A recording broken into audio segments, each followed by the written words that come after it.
அண்ணே 2 வாழைப்பழம் தாங்க.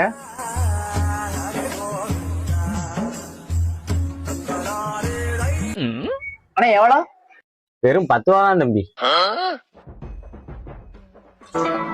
அண்ணே காசு போட்டாச்சுண்ணே. அண்ணே கரெக்டா போட்டீங்கல்ல? இப்போதான் அண்ணே சொல்லுச்சு. இல்ல தம்பி, நான் படிக்கல, அது வேற இங்கிலீஷ்ல சொல்லுச்சா, அதான் எவ்வளவுன்னு தெரியல தம்பி. அப்படியாண்ணே? சரி சரி அண்ணே. சொல்லுங்கண்ணே.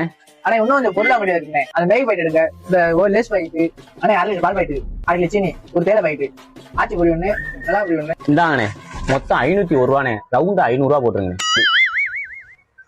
அண்ணே அதுல போட வேணாம்ண்ணே.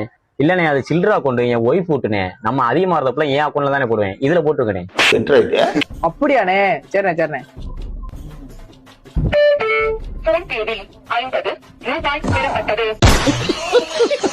என்னண்ணே 500 ரூபாய்க்கு 50 ரூபா தான் போடுறீங்க? அண்ணே ஒரு 0 போட மறந்துட்டேனே. இந்த விஷயம் தமிழ்ல சொல்லுமா? ஆமா தம்பி, அப்பயே சொன்னல தம்பி, நான் தான் படிக்கலேன்ட்டு, அதான் தமிழ்ல வச்சிருக்கேன். என் ஒய்ஃப் படிச்சிருக்கா, அதான் அவளுக்கு இங்கிலீஷ்ல வச்சிருக்கேன்.